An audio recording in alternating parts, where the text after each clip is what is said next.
Ye. Bapak Ibu, Assalamualaikum warahmatullahi wabarakatuh. Sebelumnya kami ucapkan terima kasih atas berkenan Bapak Ibu sekalian bergabung dalam berbagi pemahaman dan pengalaman implementasi budaya positif merupakan tugas kami calon guru penggerak Angkatan 7 Kabupaten Boyolali. Bapak Ibu, pada kesempatan kali ini kami akan berbagi pemahaman dan pengalaman tentang implementasi budaya positif. Nah, Bapak Ibu, sebelumnya kami ucapkan salam kompak maju, kompak belajar bersama, berkolaborasi mewujudkan disiplin positif di sekolah. Jadi, Bapak Ibu sekalian, tentunya dalam penyelenggaraan pendidikan di SMK kita, SMK Negeri 1 Wonosobo, itu kita berharap menghasilkan satu disiplin positif, satu budaya positif di sekolah kita.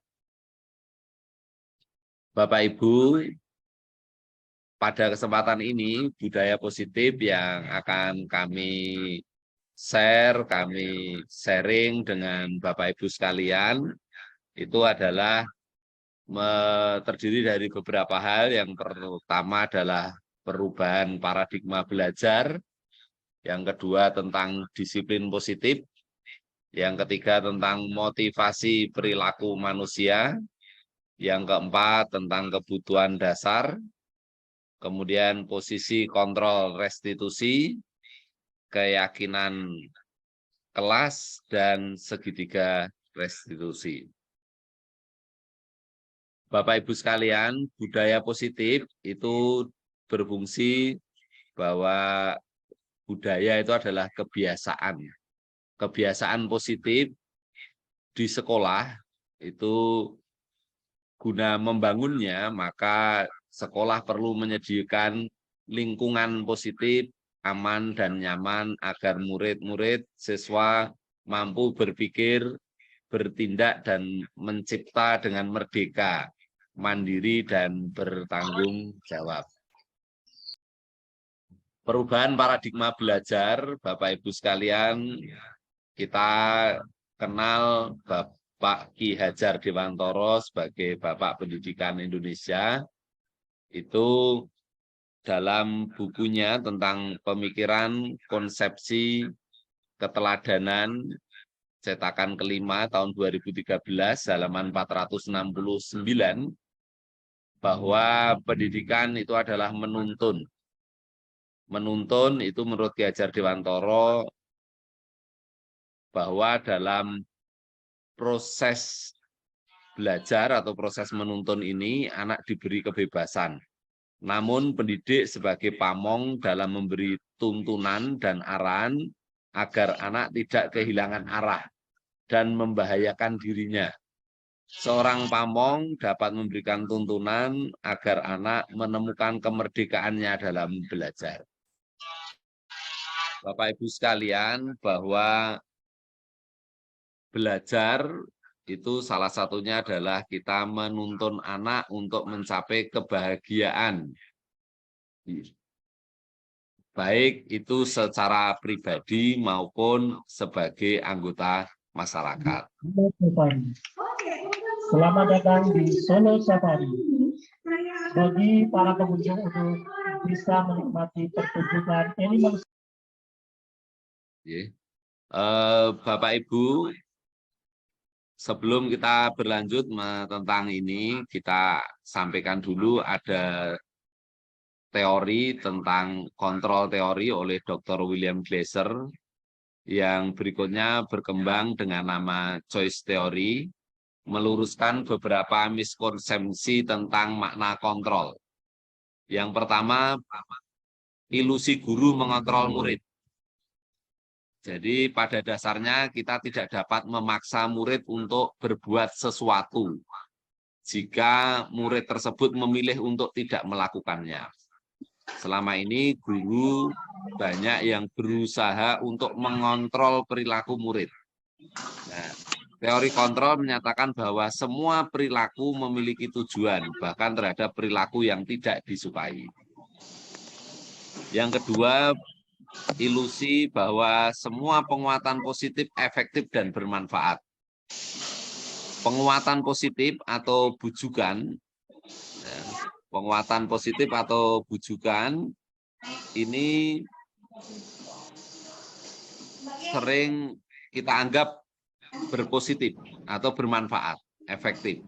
Jadi kalau ada siswa yang melakukan kegiatan yang sudah kita anggap positif, maka kita berikan penguatan.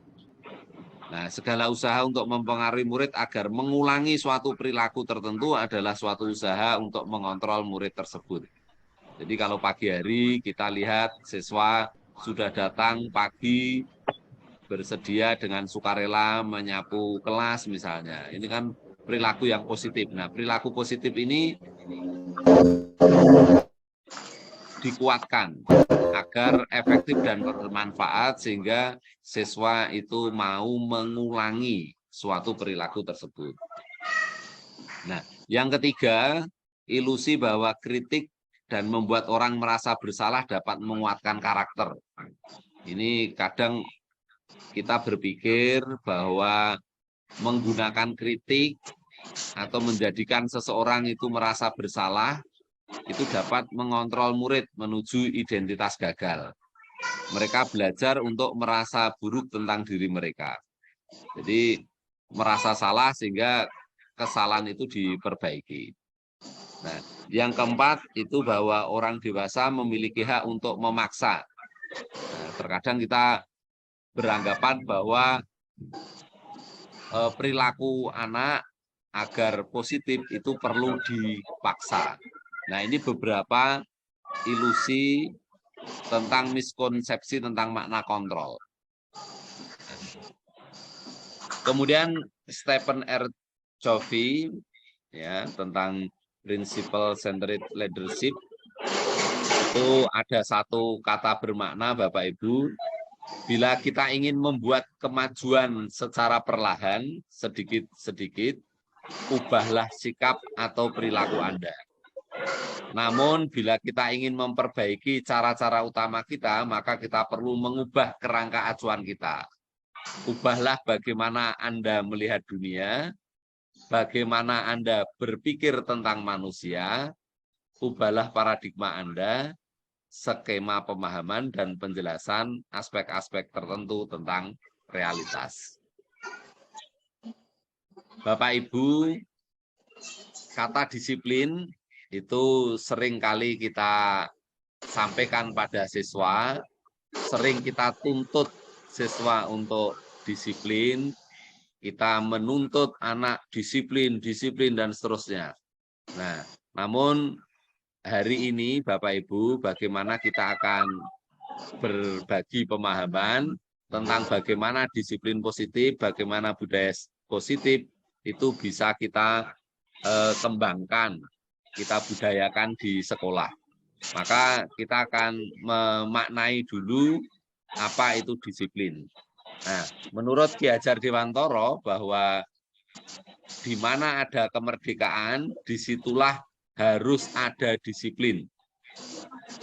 Jadi sering kita berbicara dengan katanya merdeka belajar, kenapa harus disiplin?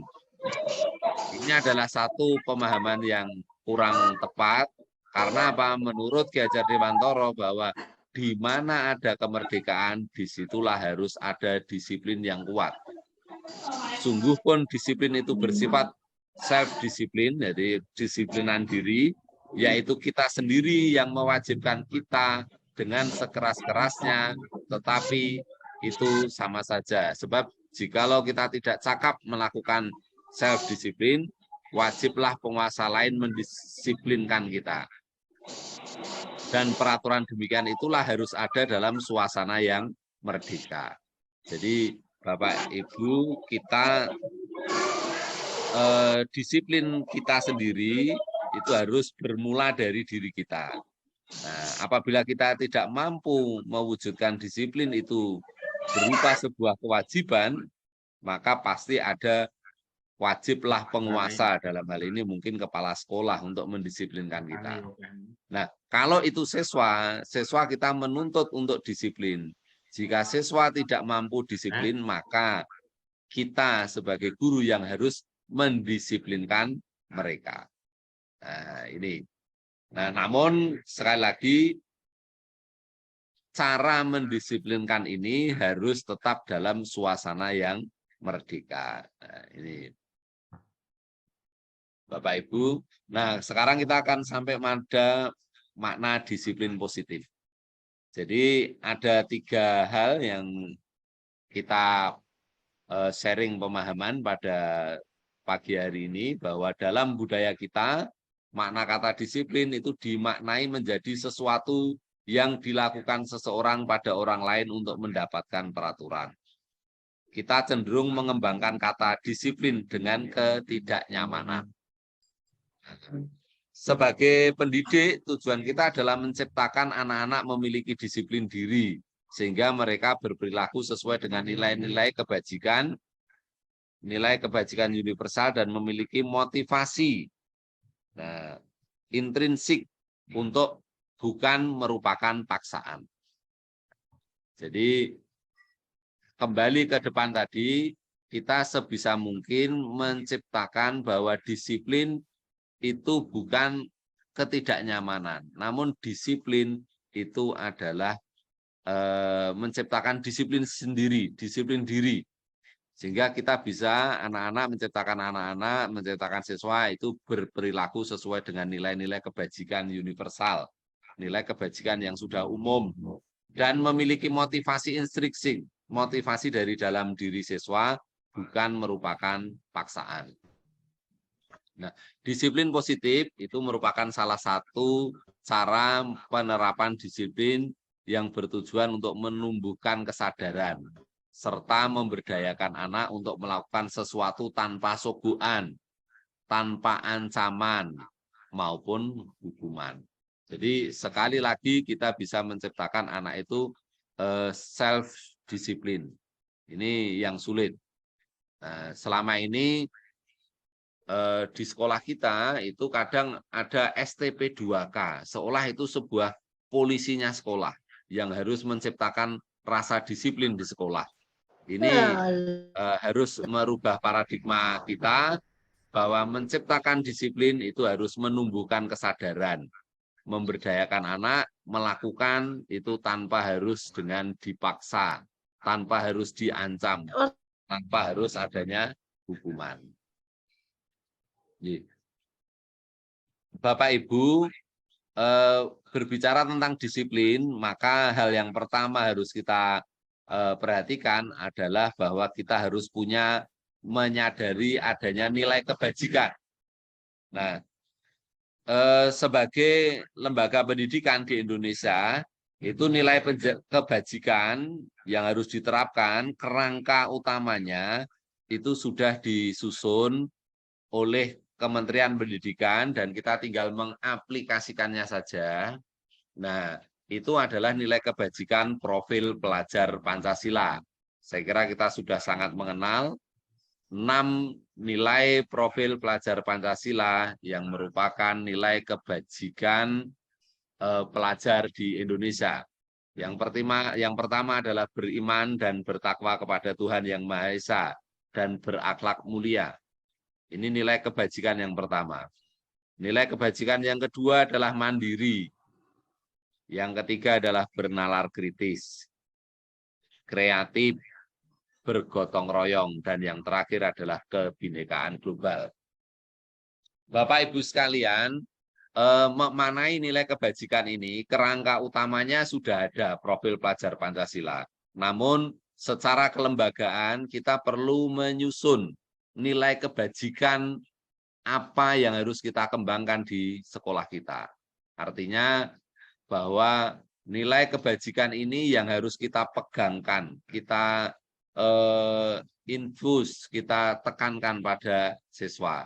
Bagaimana nilai kebajikan pelajar SMK Negeri 1 Wonosobo. Tentunya tidak boleh bertentangan dengan profil pelajar Pancasila. Nilai kebajikan yang harus kita kembangkan di sekolah kita itu adalah pencerminan, penterjemahan dari nilai kebajikan profil pelajar Pancasila. Berikut Bapak Ibu kita contohkan. Ada nilai kebajikan di lembaga pendidikan tertentu. Misalnya di Ibu Primary Years Program. Itu ada mereka punya nilai kebajikan, toleransi, rasa hormat, integritas, mandiri, menghargai, antusias, empati, keingintahuan, kreativitas, kerjasama, percaya diri, komitmen misalnya. Nah, kemudian ada juga contoh lain dari Indonesian Heritage Foundation, Yayasan Indonesia Heritage Indonesia ya. Jadi ada 9 pilar karakter. Yang pertama cinta Tuhan dan segenap ciptaannya, kemandirian dan tanggung jawab, kejujuran, amanah, diplomatis, hormat dan santun, dermawan, suka menolong, gotong royong, percaya diri, kreatif, pekerja keras, kepemimpinan, baik dan rendah hati, toleransi, kedamaian. Nah, ini contoh dari IHF, Indonesian Heritage Foundation. Nah, kita itu sebaiknya juga menciptakan nilai kebajikan di sekolah kita. Dan nilai kebajikan ini yang harus kita dengungkan setiap hari di siswa-siswa kita. Apa itu nilai kebajikan SMK Negeri 1 Wonosgoro misalnya? Nah, kita punya slogan baik, slogan mutu, kompak maju. Nah, kompak maju ini nanti bisa kita terjemahkan dalam nilai-nilai kebajikan yang harus kita tanamkan pada siswa. Misalnya, pertama adalah komunikatif. Berarti di situ bahwa anak itu harus komunikasi yang sopan, komunikasi yang santun, menghargai orang yang lebih tua dan menghormati sesama misalnya. Mandiri.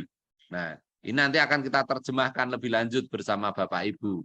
Bagaimana nilai-nilai kebajikan yang harus kita kembangkan, yang harus kita jadikan pedoman dalam budaya positif di SMK Negeri 1 Wonosgoro. Nah, Bapak Ibu sekalian, lebih lanjut sebelum kita berkembang tentang bagaimana kita menciptakan budaya positif di SMK, ada 5 dasar kebutuhan manusia. Nah, manusia itu pada dasarnya punya kebutuhan dasar. Nah, kebutuhan dasar itu ada 5. Yang pertama adalah bertahan hidup. Yang kedua adalah kasih sayang dan rasa diterima. Jadi kalau orang itu tentu yang pertama itu adalah bertahan hidup. Kalau sudah, maka mereka butuh kasih sayang dan rasa diterima. Nah, mereka juga butuh kesenangan, rasa senang. Mereka butuh kebebasan, butuh merasa bebas. Nah, dan juga butuh penguasaan atau kekuasaan. Nah, kebutuhan hidup inilah yang dibutuhkan oleh kita dan juga oleh anak-anak kita, baik di sekolah maupun di rumah. Sehingga kalau prinsip pendidikan yang kita jalankan memperhatikan 5 kebutuhan dasar hidup manusia ini, bagaimana kita bisa menciptakan kasih sayang dan rasa yang diterima, bagaimana kita juga bisa belajar memperhatikan kesenangan, memperhatikan kebebasan, memperhatikan penguasaan. Nah, ini Bapak Ibu sekalian. Nah, Bapak Ibu, perilaku manusia, perilaku anak didik ya, itu ada sesuatu yang mendorongnya. Nah, ini ada teori tentang motivasi perilaku manusia. Bahwa motivasi itu merupakan dorongan yang timbul pada diri seseorang secara sadar atau tidak sadar untuk melakukan suatu tindakan dengan tujuan tertentu. Bapak Ibu, untuk menghindari ketidaknyamanan dan hukuman, murid melakukan disiplin diri karena ia takut dihukum. Ini merupakan motivasi ekstrinsik motivasi yang berasal dari luar. Mereka melakukan sesuatu, datang pagi, membersihkan ruangan, seragam tertib, tapi motivasinya adalah menghindari hukuman. Nah, kalau ini yang terjadi, maka ini merupakan motivasi ekstrinsik. Mendapatkan imbalan atau penghargaan. Kalau tadi yang pertama karena takut agar menghindari hukuman, menghindari ketidaknyamanan, nah itu namanya motivasi ekstrinsik.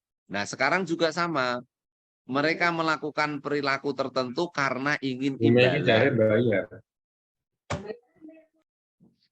karena ingin penghargaan, karena ingin mendapatkan nilai yang baik.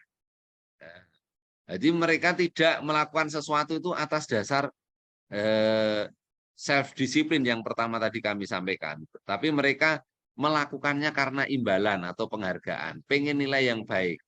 Nah, kalau melakukan disiplin yang semacam ini masih dalam kategori motivasi ekstrinsik.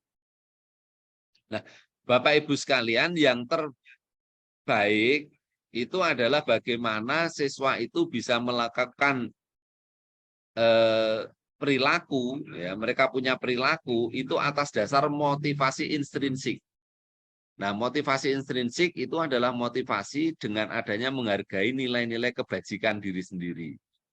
Nah, harapannya murid melakukan disiplin diri karena sadar akan nilai kebajikan dirinya, akan nilai-nilai kebajikan universal. Nah, ini harapannya. Jadi siswa itu kita harapkan bisa melakukan atau memiliki perilaku disiplin itu atas dasar motivasi intrinsik. Bukan karena menghindari ketidaknyamanan, menghindari hukuman, bukan karena ingin mendapatkan imbalan atau penghargaan, ingin mendapatkan sanjungan, nilai, dan sebagainya, tapi karena menghargai nilai-nilai kebijakan diri sendiri. Nah, ini Bapak Ibu, jadi ini penerjemahan yang tadi bahwa motivasi itu dorongan yang timbul pada diri seorang secara sadar atau tidak sadar untuk melakukan tindakan dengan tujuan tertentu. Nih. Nah, Bapak Ibu tentunya dalam menciptakan perilaku siswa disiplin positif tadi, maka banyak sering kita akan menjumpai anak yang melakukan perilaku tidak disiplin. Nah, perilaku yang menyimpang. Nah, kalau ada perilaku yang demikian, maka Bapak Ibu kita harus menyelesaikan masalah ini. Nah, masalah anak yang tidak disiplin. Nah, menyelesaikan masalah anak yang tidak disiplin itu bisa melalui hukuman, konsekuensi maupun restitusi. Nah, tentunya terbaik itu adalah bagaimana kita melakukan restitusi. Kalau itu kita menyelesaikan anak yang tidak disiplin dengan hukuman, maka kembali lagi bahwa ini masih motivasi ekstrinsik.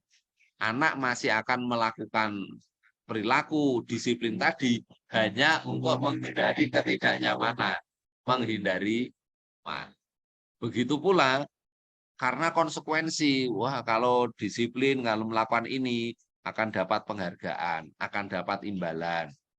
Kalau melanggar disiplin akan dapat hukuman. Nah, ini masih juga karena motivasi ekstrinsik. Nah, harapannya yang kita kembangkan itu adalah restitusi. Nah, bagaimana restitusi itu kita akan sampaikan di paparan berikutnya.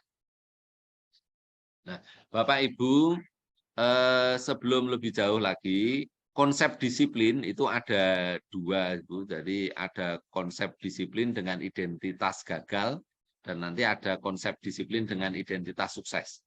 Nah, konsep disiplin dengan identitas gagal itu ada dua. Yang pertama hukuman, yang kedua penghargaan. Nah, kalau kita menciptakan perilaku disiplin anak dengan hukuman, maka yang timbul itu adalah satu, itu menyakitkan anak. Yang kedua, membuat anak tidak nyaman. Nah, yang ketiga, membuat siswa itu takut. Yang keempat, mesti harus kita memaksa. Nah, yang kelima ini justru menyebabkan siswa itu menyembunyikan kesalahan. Dan yang terakhir itu dampaknya adalah murid menjadi rendah diri. Itu jika kita menegakkan disiplin dengan hukuman. Nah, pasti akan ada dampaknya. Kalau itu kita menciptakan perilaku disiplin dengan penghargaan, maka yang pertama ini bisa tidak efektif. Bisa merusak hubungan, bisa iri. Nah, sifat iri itu muncul. Nah, di sana saya dapat hadiah, di sini tidak, sana dapat ini. Nah, ini antar sesama siswa itu menciptakan jiwa kompetisi. Bahkan kompetisi ini bisa menciptakan kompetisi yang tidak positif. Nah, ini juga bisa mematikan kreativitas. Nah, menghukum dengan sistem ranking misalnya.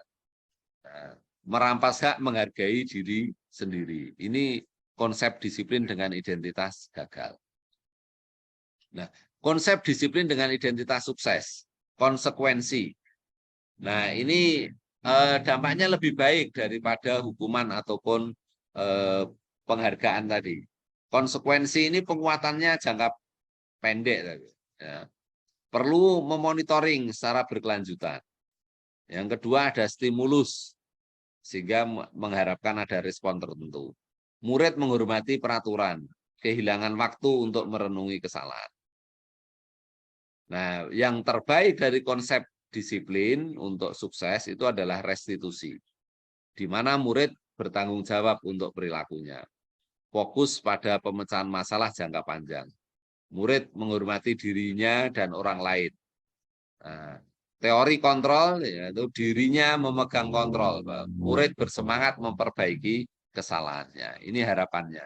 Bapak Ibu, jadi harapannya bagaimana kita menciptakan perilaku disiplin positif di sekolah itu dengan identitas sukses, yaitu dengan restitusi. Nah, konsep disiplin pendekatan restitusi itu kita tawarkan sebagai alternatif menanamkan disiplin positif pada siswa atau pada murid. Nah, Bapak Ibu sekalian, restitusi itu apa? Restitusi adalah proses menciptakan kondisi bagi murid untuk memperbaiki kesalahan mereka. Sehingga mereka bisa kembali pada kelompok mereka dengan karakter yang lebih kuat. Jadi restitusi menciptakan kondisi bagi murid untuk memperbaiki kesalahannya. Jadi bagaimana kita melakukan pendekatan agar murid itu bisa memperbaiki kesalahannya. Restitusi juga merupakan proses kolaboratif yang mengajarkan murid untuk mencari solusi untuk masalah mereka sendiri. Jadi tidak langsung kita paksa, langsung kita doktrin, bukan. Nah, tapi kita harapkan anak itu menyadari bahwa perilakunya salah.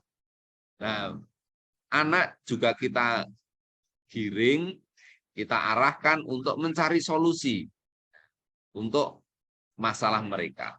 Mencari solusi. Jadi setelah menyadari bahwa itu salah, maka bagaimana solusi untuk memperbaiki kesalahannya itu.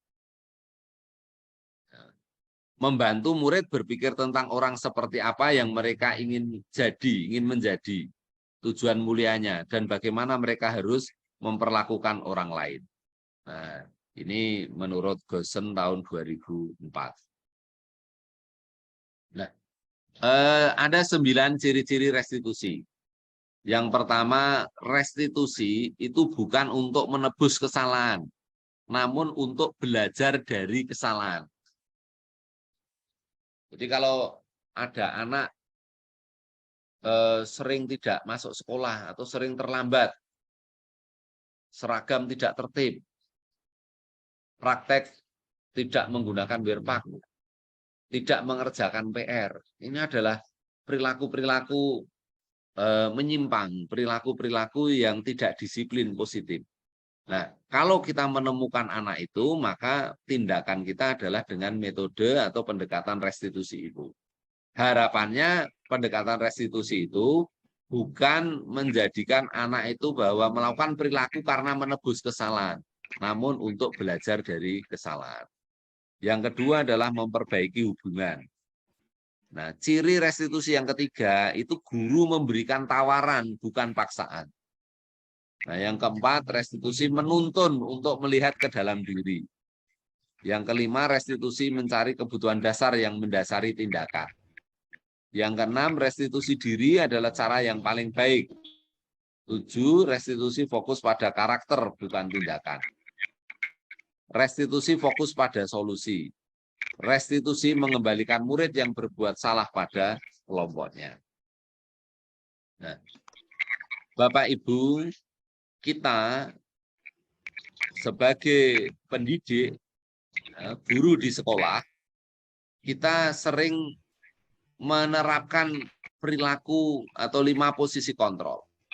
Nah, kalau kita menemukan anak yang melanggar atau anak yang tidak disiplin, anak yang tidak melakukan budaya positif, maka kita sering mengontrol mereka. Nah, harapannya posisi kontrol kita itu adalah posisi kontrol restitusi tadi. Jadi anak menyadari kesalahannya, mencari sendiri solusinya, dan berikutnya melakukan perilaku yang positif. Nah, namun tidak jarang kita mengambil posisi kontrol berikut ini. Yang pertama, penghukum. Bapak Ibu, seringkali kita mengambil posisi kontrol itu selaku penghukum. Nah, ciri posisi kontrol penghukum itu kalimatnya misalnya patuhi aturan sekolah, lalu berdiri di depan papan tulis. Kita menghukum, anak ada melanggar, kita sebagai polisi sekolah misalnya, kita selaku penghukum. Dan lebih lanjut nanti akan kita sampaikan dari 5 posisi ini plus minusnya bagaimana. Positif negatifnya bagaimana dari posisi ini. Nah, yang kedua itu pembuat merasa bersalah.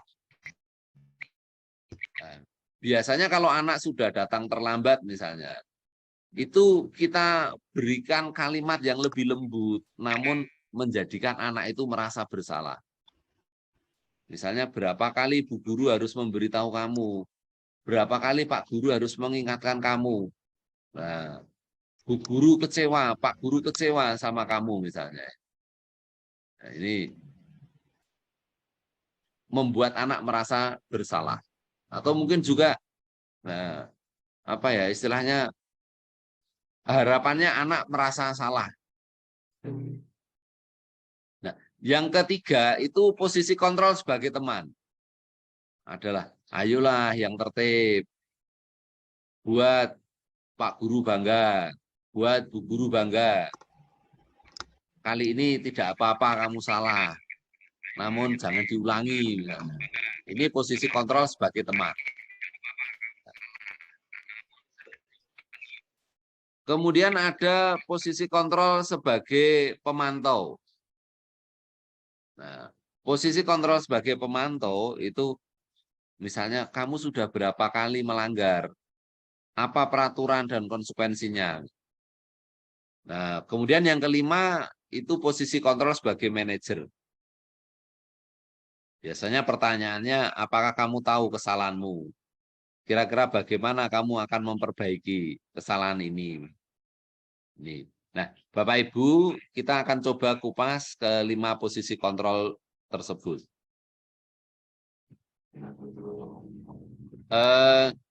Sebelum nanti ke 5 posisi kontrol itu,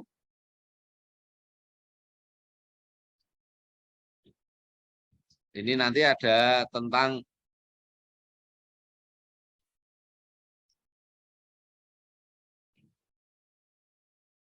keyakinan kelas. Nah, ini. Jadi Bapak Ibu, jadi tentang posisi kontrol ini, penghukum, pembuat rasa bersalah, teman, pemantau, dan manajer, nanti lebih lanjut kita akan terjemahkan atau mungkin akan kita bahas. Nah, Bapak Ibu, pertama yang harus kita buat di kelas itu adalah keyakinan kelas. Mengapa tidak buat peraturan saja? Mengapa harus keyakinan? Kenapa tidak bikin peraturan kelas? Namun kita bikinnya keyakinan kelas. Ini. Karena kalau peraturan, sekali lagi, akan mengembangkan motivasi ekstrinsik tadi. Kalau kalimatnya peraturan itu intinya adalah yang salah dihukum. Kalau melaksanakan dapat imbalan. Nah, itu motivasinya ekstrinsik. Namun kita akan menciptakan keyakinan kelas. Nah, untuk mendukung motivasi intrinsik. Kembali ke nilai-nilai keyakinan-keyakinan lebih menggerakkan seseorang dibandingkan mengikuti serangkaian peraturan-peraturan. Nah, Bapak Ibu, nanti kita akan mencoba, monggo di kelas masing-masing kita bikin keyakinan kelas. Contoh keyakinan atau kesepakatan kelas. Misalnya, ini bisa kita cetak dan kita pampangkan di kelas, di belakang. Itu adalah keyakinan, kesepakatan yang bisa kita ambil saat kita pertama kali mengajar. Ini mumpung masih awal semester, Bapak Ibu, mari kita di kelas itu menciptakan kesepakatan, menciptakan keyakinan di kelas itu untuk mata pelajaran kita masing-masing. Misalnya, siswa harus siap di ruang kelas sesuai dengan jadwal. Petugas piket harus membersihkan ruangan. Setiap ganti pelajaran, papan tulis harus dalam kondisi bersih, misalnya. Jadi kita masuk, papan tulisnya bersih. Itu kita pancing anak untuk membuat kesepakatan bersama. Sehingga kita masuk kelas itu sudah dalam kondisi yang sesuai dengan kesepakatan. Nah, misalnya siswa keluar keras harus izin. Misalnya. Ini bisa kita terjemahkan, izinnya harus dengan sopan. Tidak boleh memotong pembicaraan atau tidak boleh guru baru menerangkan langsung Pak berdiri saya izin. Enggak. Tapi harus pada saat jeda misalnya. Itu adalah kesepakatan kelas. Nah, aktif dalam pembelajaran misalnya, termasuk dalam diskusi. Ini contoh-contoh kesepakatan kelas. Nah, monggo Bapak Ibu, kita menciptakan kesepakatan di kelas yang kita gunakan di awal pembelajaran. Nah, bagaimana pembentukan keyakinan kelas ini atau kesepakatan tadi? Yang pertama adalah lebih abstrak daripada peraturan. Yang kedua berupa pernyataan yang universal. Yang ketiga dibuat dalam bentuk positif. Bukan kok jika tidak menyapu maka harus gini. Jika papan tulis ini maka harus ini. Itu kan tidak bersifat positif. Yang keempat, tidak usah terlalu banyak keyakinan kelasnya. Namun karena kita membuatnya secara universal, meskipun tidak banyak, itu sudah mencakup bahwa itu sudah membentuk perilaku disiplin positif di kelas. Nah, yang kelima, sesuai dengan kondisi di kelas dan di sekolah agar mudah diterapkan. Semua warga kelas dilibatkan dalam atau saat membuat keyakinan kelas itu. Ini. Bapak Ibu, kita berlanjut ke yang tadi tentang restitusi. Kita akan mengenal namanya segitiga restitusi. Nah, jadi kalau ada anak yang melanggar peraturan, anak yang tidak disiplin, anak yang tidak berbudaya positif, misalnya ya, anak yang melanggar keyakinan kelas, maka tindakan kita itu adalah dengan segitiga restitusi. Nah, segitiga restitusi itu yang pertama adalah menstabilkan identitas. Yang kedua, menanyakan keyakinan. Yang ketiga, validasi kebutuhan. Namun bila ini kita lakukan secara berurutan, maka yang pertama adalah validasi kebutuhan. Misalnya, kamu tentu punya alasan mengapa melakukan itu. Ini. Tuh. Kalau anak melakukan kesalahan, ya kan, boleh itu kita tanyakan dulu. nilai-nilai apa yang telah kita sepakati. Misalnya, anak datang terlambat. Atau nanti kita contohkan bagaimana pada saat kita praktek, anak harus mengembalikan peralatan. Itu kesepakatannya. Selesai pembelajaran praktek, alat harus dikembalikan dan ditata dengan rapi. Ruangan dibersihkan misalnya. Ternyata ada kelompok yang tidak mau mengembalikan peralatan misalnya. Maka kita panggil secara individual. Kalau itu kesalahan kelompok, kita panggil secara kelompok. Atau kalau itu penyimpangan keyakinan secara kelompok, kita panggil secara kelompok. Jangan kita sebisa mungkin menghindari menegur anak di dalam kelas. Karena kalau menegur di depan umum, apalagi kesalahan itu dipajangkan pada saat upacara misalnya, ini tentu dampak negatifnya bisa muncul.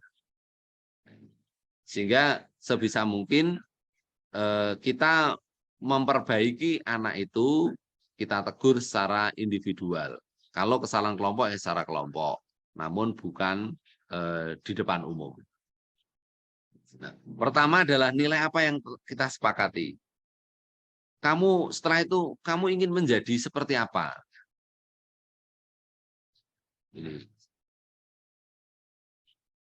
Kemudian setiap orang ya pasti pernah melakukan kesalahan. Namun yang terpenting adalah bagaimana memperbaiki kesalahan itu. Nah, ini segitiga restitusi yang ditawarkan untuk mendisiplinkan anak dalam budaya yang positif. Nah, berikutnya Bapak Ibu, nah yang pertama untuk membuat anak yang merasa gagal karena berbuat salah menjadi positif terhadap dirinya, maka yang pertama adalah menstabilkan identitas. Guru bisa berkata, berbuat salah itu hal yang manusiawi. Tidak ada manusia yang sempurna. Bapak, Ibu juga pernah berbuat salah. Kita pasti bisa menyelesaikan permasalahan ini. Ini menstabilkan identitas. Jadi, Bapak Ibu tidak tertarik untuk mencari tahu siapa yang benar, siapa yang salah. Bapak Ibu lebih tertarik untuk menyelesaikan masalah itu. Misalnya itu. Kalau kamu menyalahkan diri sendiri, terus ini kamu bersikap baik pada dirimu sendiri. Itu.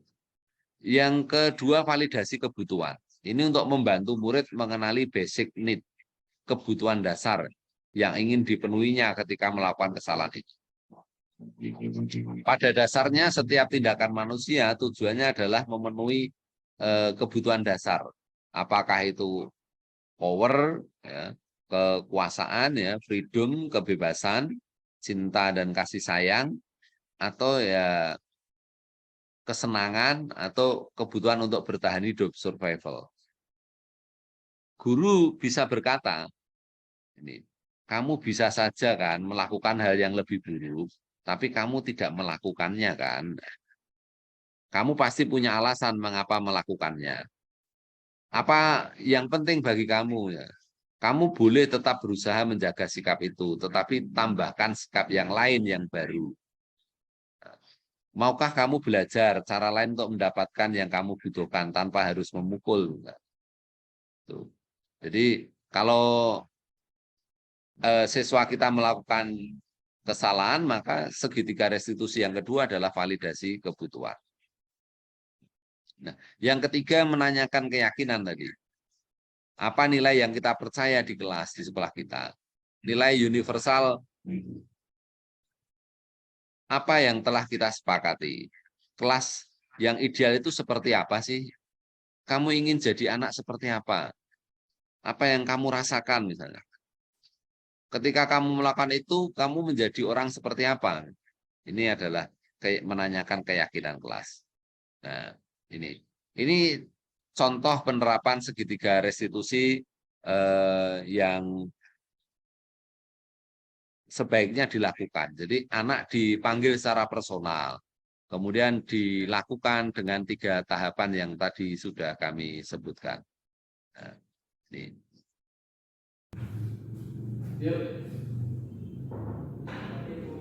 Waalaikumsalam.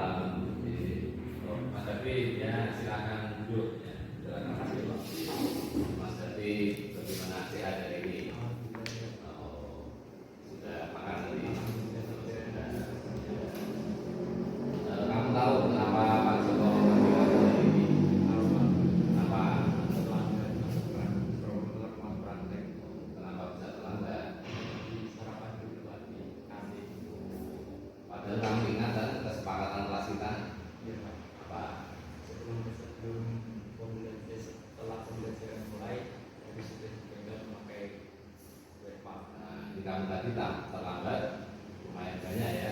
Nah, dan kamu saya amati hampir di setiap kali pertemuan kamu selalu terlambat masuk ruang praktek. Gimana untuk tindak lanjutnya?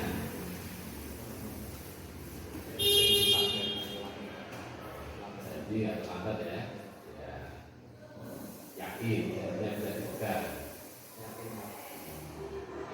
Langkahmu kira-kira bagaimana biar tidak terlambat? Alasan kamu kan ke kantin dulu apa? Nah, biar tidak terlambat, sarapan dulu dari rumah. Kalau sampai lupa belum sarapan, buatin. Nah, oke. Jadi ya, satu ini saya pegang janji kamu tidak terlambat masuk ruang praktek. Ya. Oke, terima kasih. Janji kamu saya pegang, kamu semangat, tidak boleh terlambat. Oke, gitu ya. Oke, terima kasih ya. Ya, silakan kembali ke tempat praktek. Ya. Waalaikumsalam, Mas Reza. Oke, silakan dulu, Mas Reza. Ya. Gimana kabarnya? Sehat? Sudah sarapan? Sudah. Kamu tahu kenapa Mas Reza Pak Joko panggil di sini? Kenapa? Oh, belum mengumpulkan laporan praktek. Kamu saya amati sering terlambat mengumpulkan laporan praktek. Padahal kamu tahu tuh kesepakatan kelas kita. Gimana?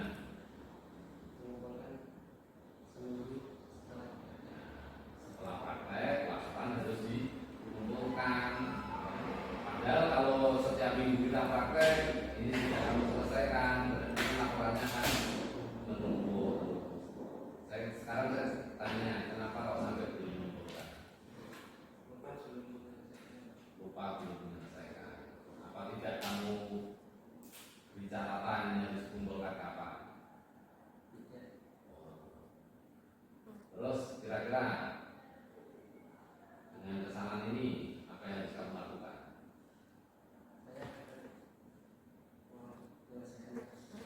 Menyelesaikan secepatnya. Sarannya biar tidak lupa lagi. Setelah pulang sekolah langsung menyelesaikan. Oh, setelah pulang sekolah langsung menyelesaikan. Kalau masih lupa nanti jadwalkan 3B ya, ditulis di agenda, ada alarmnya bahwa besok ada pelajaran harus diselesaikan terlebih dahulu. Itu ya. Oke. Yakin bisa? Bisa ya. Oke, janji? Janji. Oke ya. Saya tunggu laporan diselesaikan dan kamu tidak terlambat. Itu ya. Oke. Yakin bisa ya? Oke, semangat. Kamu bisa langsung balik ke tempat praktek. Itu ya. Oke. Terima kasih ya. Ya. Ini contohnya ya. Yang pertama validasi tindakan.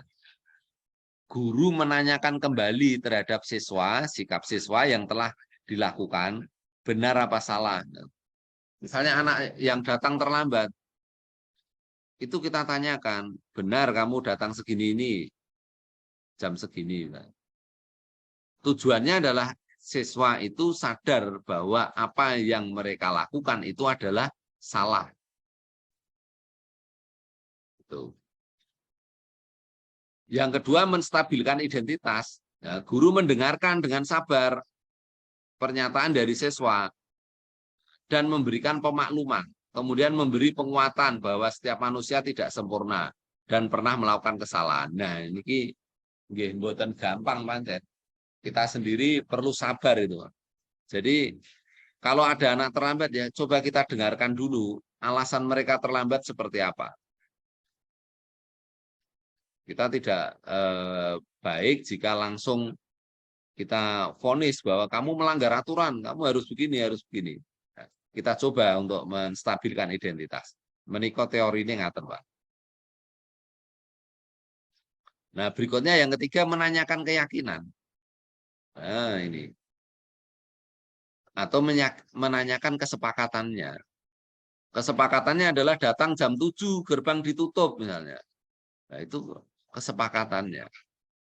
Nah, maka berikutnya adalah bagaimana anak itu setelah sadar akan kesalahan, nah, dia tahu kesepakatannya atau keyakinannya, dan harapannya berikutnya tidak diulang kembali. Bapak Ibu sekalian, bahwa dalam penerapan program disiplin positif, ya, hendaknya guru memiliki standar kepribadian profesional dan sosial yang baik, di mana guru mampu berefleksi pada posisi kontrolnya saat ini. Bagaimana perjalanan dirinya sebagai seorang among, posisi manajer, yang menuntun murid-murid menjadi insan yang mandiri, merdeka, dan bertanggung jawab. Ini tuntutan dari standar nasional pendidikan. Jadi Bapak Ibu sekalian, bahwa kembali ke tadi, kita tegaskan kembali bahwa dalam menciptakan budaya positif, hendaknya kita mengembangkan, ya, kita mengembangkan metode segitiga restitusi. Harapannya adalah bahwa dengan segitiga restitusi ini, yang bisa disadari oleh siswa itu adalah berperilaku atas dasar motivasi intrinsik, motivasi yang berasal dari dalam diri siswa itu sendiri. Itu harapannya. Nah, mungkin contoh lebih konkret ya, misalnya anak yang datang, anak yang tidak mengerjakan tugas. Harusnya kita sudah sepakati tugas yang diberikan minggu ini dikumpulkan minggu depan misalnya. Namun ternyata ada anak yang tidak mengerjakan atau belum mengumpulkan. Nah, maka langkah yang pertama adalah kita tanya, kenapa belum mengumpulkan? Anak itu akan mengungkapkan karena lupa, belum mengerjakan. Kita tanya berikutnya, bagaimana kesepakatannya? Kesepakatannya dikumpulkan 1 minggu setelah pemberian tugas. Nah, maka berikutnya adalah bagaimana kalau anak sudah tahu apa yang disepakati, dengar alasannya, nah harapannya anak itu mampu merubah perilakunya. Perilaku positif itu mampu dirubah ke arah yang kita harapkan. Ini yang semestinya kita harapkan tentang perilaku yang positif. Nah, ini Bapak Ibu sekalian. Jadi harapannya memang anak itu bisa berperilaku positif atas dasar tadi keyakinan, dan itu bisa dikembangkan dengan pendekatan motivasi intrinsik dari siswa itu sendiri. Tadi terkait dengan posisi kontrol, ya, yang ini tadi, Bapak Ibu, penghukum, pembuat merasa bersalah, teman, pemantau, dan manajer, tentunya kita berharap kita lebih pada ya paling tidak kita ke posisi manajer. Jangan sampai kita berada di posisi penghukum atau pembuat merasa bersalah, teman, pemantau. Terbaik adalah kita bisa mengambil posisi manajer dalam menegakkan kedisiplinan siswa. Sedikit kami stop share dulu. Saya share yang lebih lengkap terkait dengan itu. Posisi kontrol tadi. Sebentar Bapak Ibu.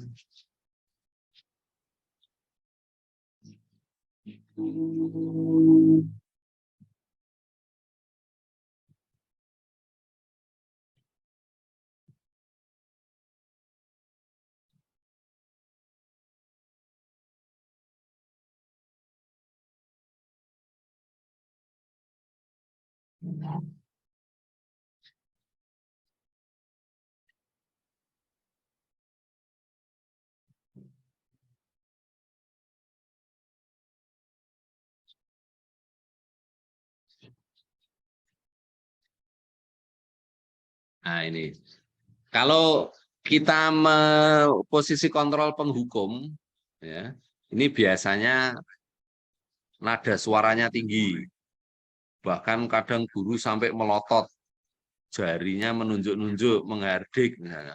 Terlambat lagi, pasti terlambat lagi, selalu datang terlambat. Kapan bisa datang tepat waktu? Nah, kalau ini yang dikembangkan, hasilnya kemungkinan murid itu marah, mendendam, dan bersifat agresif. Bisa jadi sesudah kembali duduk, murid tersebut akan mencoret-coret bukunya atau meja tulisnya. Lebih buruk lagi, sepulang sekolah, melihat motor atau mobil bapak ibu guru akan dicoret. Gurunya dicegat, motornya digembosi. Nah, itu kalau kita mengambil posisi kontrol sebagai penghukum. Nah, kalau kita mengambil posisi kontrol merasa bersalah, ya, nada suara kita halus, melas, bersedih misalnya, nih, merapat pada anak, lesu. Adi, kamu ini bagaimana ya? Kamu sudah berjanji tidak akan terlambat lagi. Kamu kenapa ya senang sekali mengecewakan ibu, mengecewakan bapak? Nah, misalnya, bu guru biasanya yang sering ini, ibu benar-benar kecewa sekali. Bagaimana perasaan murid bisa ditegur secara ini ya?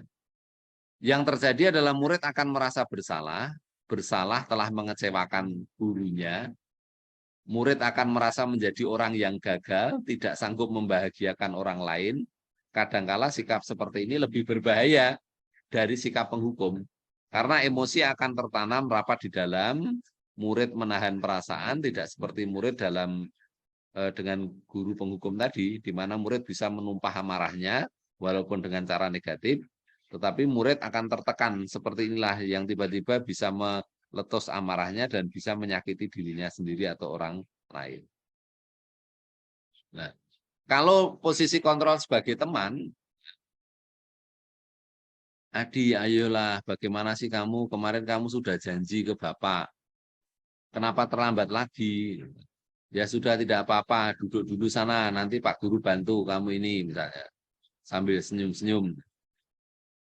Murid akan merasa senang dan akrab dengan guru. Ini termasuk dampak yang positif. Hanya saja di sisi negatifnya, murid menjadi tergantung pada guru tersebut. Bila ada masalah, dia merasa bisa mengandalkan gurunya tersebut untuk membantunya. Akibat lain dari posisi teman, ya, guru siswa akan berbuat sesuatu bila yang menyuruh adalah guru tersebut. Belum tentu berlaku yang sama untuk guru yang lain. Kalau posisi kontrol pemantau, nah, misalnya ini, Adi, tahukah kamu jam berapa kita mulai? Tahu Pak, kamu terlambat 15 menit. Apakah kamu sudah mengerti konsekuensinya yang harus kamu lakukan bila terlambat? Maka yang terjadi adalah menuntut murid untuk konsekuensi atas kesalahannya. Nah, murid memahami konsekuensi yang harus dijalankan karena telah melanggar salah satu peraturan sekolah. Guru tidak menunjukkan sikap emosi yang berlebihan, menjadi marah atau membuat merasa bersalah. Murid tetap tidak nyaman, yaitu harus tinggal kelas dalam waktu istirahat untuk mengerjakan tugas. Ini contoh posisi pemantau. Nah, posisi manajer ini. Kalau dalam posisi manajer, ya, misalnya ini, Adi, apakah kamu mengetahui jam berapa sekolah dimulai? Tahu Pak, jam 7 misalnya. Ya, jadi kamu terlambat. Kira-kira bagaimana kamu akan memperbaiki masalah ini? Saya bisa menanyakan teman saya, Pak, untuk mengerjakan tugas yang tertinggal. Baik, itu bisa dilakukan. Apakah besok akan ada masalah yang untuk kamu agar bisa hadir tepat waktu ke sekolah? Tidak, Pak, saya akan hadir bisa tepat waktu. Ini contohnya. Jadi kalau anak datang terlambat, itu posisi manajer ditanya, kenapa dia terlambat? Ada masalah apa? Bagaimana dia bisa memperbaiki kesalahannya itu? Pak, saya terlambat. Lalu biar tidak terlambat, saya bangun kesiangan. Biar tidak bangun kesiangan bagaimana? Nah, itu kita tanya biar anak menemukan solusinya. Oh, saya besok akan setel alarm jam sekian. Atau kita akan minta ibu untuk membangunkan misalnya. Nah, ini adalah contoh-contoh yang harus dilakukan. Nah, ini kalau kita mengambil posisi kontrol selaku manajer. Saya kira ini Bapak Ibu sekali lagi baik selaku tadi penghukum, baik selaku pembuat merasa bersalah, selaku posisi kontrol teman, pemantau ataupun manajer, itu sekali lagi ini ya ada identitas gagal dan ada identitas positif. Sebisa mungkin kita ngambil posisi restitusi. Restitusi. Jadi tawarannya adalah restitusi tadi, segitiga restitusi. Saya kira itu Bapak Ibu, mari kita berbenah bersama. Ini teori dan praktek yang kita share bersama, mudah-mudahan bermanfaat dan kita bisa memperbaiki diri kita untuk kedepannya bisa menegakkan disiplin positif, budaya positif di sekolah kita untuk menjadi lebih baik. Saya kira itu, terima kasih atas perhatiannya, atas waktu dan kebersamaannya di kegiatan kita pada hari ini. Semoga kebersamaan ini membawa manfaat sehingga mewujudkan pelajar yang profil pelajar Pancasila. Mewujudkan profil pelajar Pancasila. Salam merdeka belajar, salam kompak maju. Terima kasih. Sebelum kita tutup, kalau ada satu atau dua hal yang perlu kita diskusikan bersama, kami persilahkan.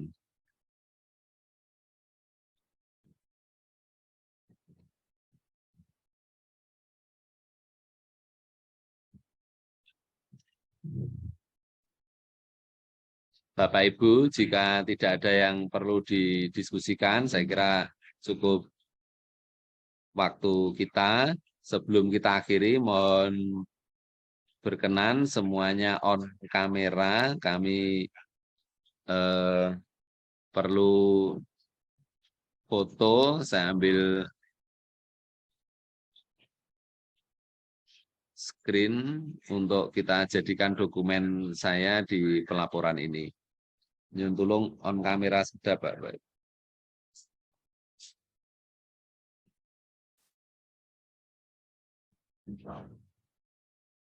Wah, Pak Ris.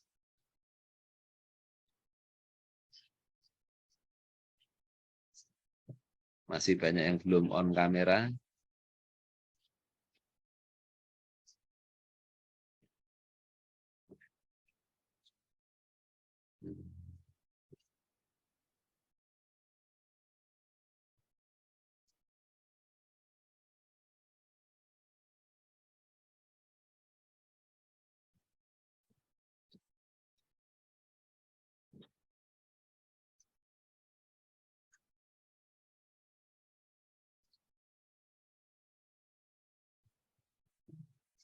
Oke, cekap Bapak Ibu, matur suwun.